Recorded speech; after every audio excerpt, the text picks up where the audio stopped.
Buenas noches, profesora. Buenas noches, compañeros. En esta oportunidad, mi grupo va a dar una pequeña explicación sobre el factoring nacional e internacional. Como integrantes tenemos a Sheila Fernández, Kiara Salcedo, María Fernanda, Jessica Viviana y quien les habla, Elvia Calizo Tapia. ¿Qué entendemos por factoring? Podemos decir que es un contrato mediante el cual una empresa traspasa las facturas que ha emitido, a cambio de eso obtiene de manera inmediata el dinero en efectivo. Doy pase a mi compañera, quien les va a seguir explicando. ¿Cómo se aplica? El factoring nacional se aplica mediante la cesión de crédito cuando la empresa que lo solicite y su cliente. ¿Quién será el deudor? Reside en el mismo país y mientras el factoring internacional se aplica cuando ambos, tanto la empresa que lo solicita al servicio y su cliente, se encuentran en países diferentes.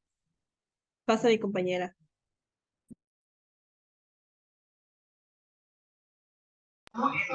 ¿Cuándo se aplica? El factoring internacional se aplica cuando se trata de liberar saldos de la línea de financiamiento post-embarque, lo que permite al exportador ser más activo en la venta de productos al exterior.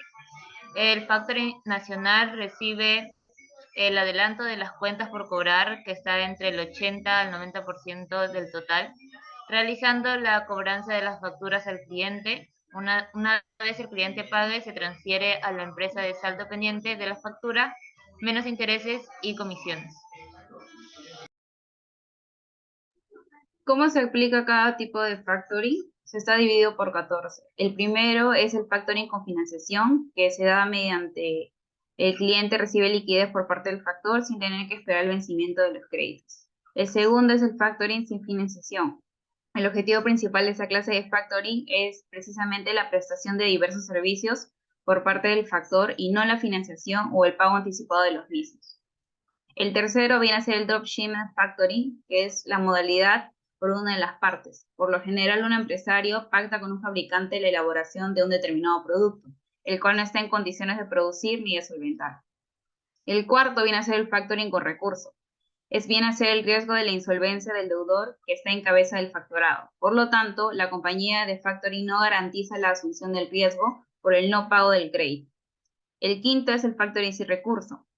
El riesgo de la insolvencia del deudor no está en cabeza del factorado, sino del factor. Constituye el acuerdo más usual e involucra por lo general los servicios del financiamiento. El sexto es el factoring con notificación. Es otra de las modalidades más comunes y utilizada del factoring. Consiste en la obligación que asume el cliente con el factor de notificar a todos sus acreedores de la existencia del contrato. El séptimo es el factoring sin notificación. Viene a ser la existencia del factor que pasa desapercibida por los clientes, quienes cancelan directamente los créditos al factorado, conservando así únicamente la garantía del cobro del crédito. El octavo viene a ser el doméstico. Se da cuando la sociedad factorada y los compradores de los productos o servicios se encuentran en el mismo país, en el cual tiene su domicilio la sociedad dedicada al factoring. El noveno viene a ser el internacional, en el cual una de las partes intervinientes se encuentran fuera del territorio de operación de la sociedad del factoring. Esta última, por lo general, realiza su servicio de garantía y servicios, pero con una operatividad más compleja. El décimo es de exportación, el cual el factor adquiere las facturas de sus clientes ubicados en el mismo país, pero de créditos extranjeros, valiéndose de las tradicionales cadenas de factores que realizan no solo la gestión de cobro de mercancías enviadas por las compañías factoradas en virtud de contratos comerciales internacionales, sino que además se provee conocimiento del comercio. El siguiente es el factoring de importación. A diferencia del anterior, el factor adquiere facturas de un cliente extranjero, de créditos provenientes de compradores deudores nacionales, de tal manera que el adherente al contrato se encuentra en el exterior. El que sigue es el unclosed factoring, que se caracteriza por mantener oculto el negocio de factoring entre el adherente y el factor.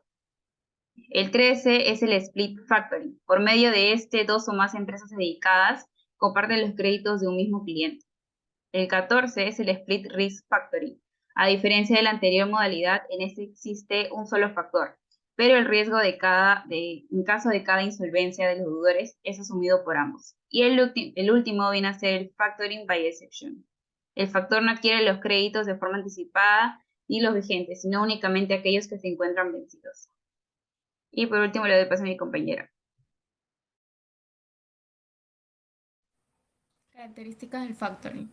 El factoring tiene que ser consensual, bilateral, oneroso,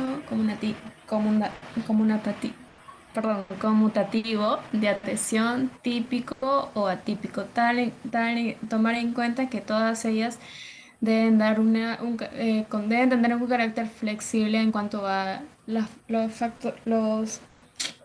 cuentas.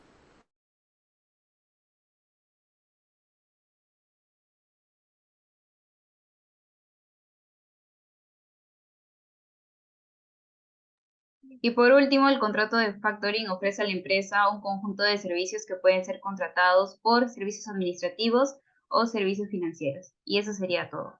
Gracias.